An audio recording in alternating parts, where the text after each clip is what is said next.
we're here at Nerd HQ at San Diego Comic-Con shooting special content exclusively for YouTube Geek Week.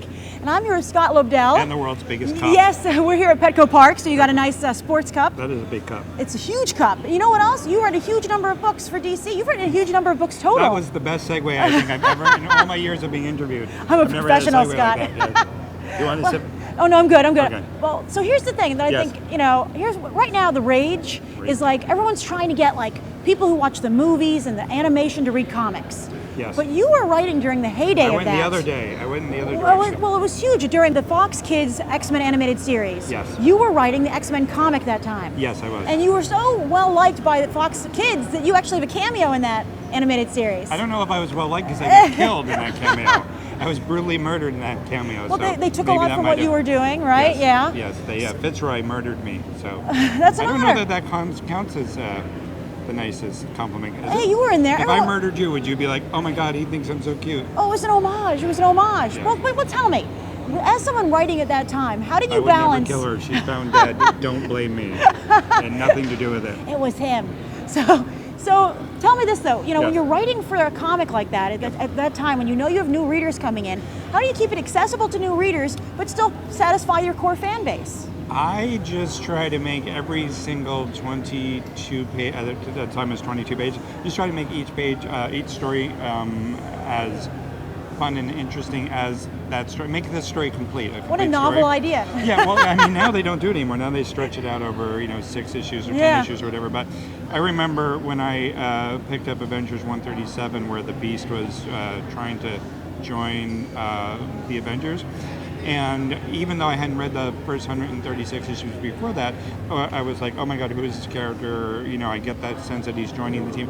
And you kind of get pulled in as you go. But I remember the story was very entertaining. So I think that if we, collectively just think about each of these 20-page stories as their own beginning, middle, and end, that you can read leaders into the next Even issue. when they're part of arcs, because you were involved in some very big arcs. Yes. Age of Apocalypse, Phalanx Covenant, yeah. huge stuff. Yep. But you co-created Generation X. Yes, I did. A huge fan favorite. Thank you very much.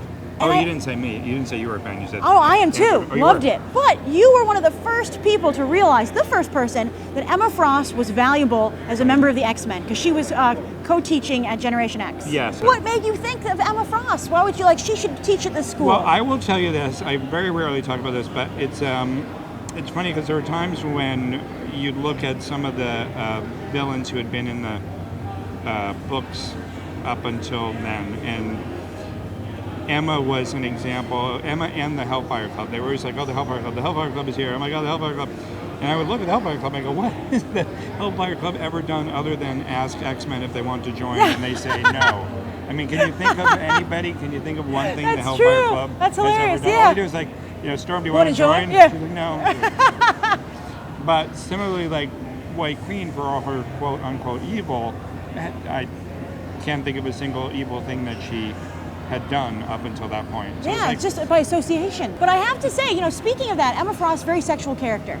All right? I didn't notice that. You took, a lot of controversy for what you did with Starfire in the New 52. But I liked what you did with Corey because, we're talking about a character who learns your language by making out with you. Yes. If you look at old Teen Titans issues, she's just constantly making out with Dick Grayson. I know. She's constantly walking around in his clothes. She made out with Colossus when she met him during a crossover. But everyone was so upset when you made her very sexual in the New 52. Were you surprised by that? I would have to say it kind of was. I mean, I do things that I think, like when I was looking at the character, I was thinking, okay, here's a character who is alien and doesn't think the way everybody else does, so I'm going to write her in a way she's not thinking the way everybody else does.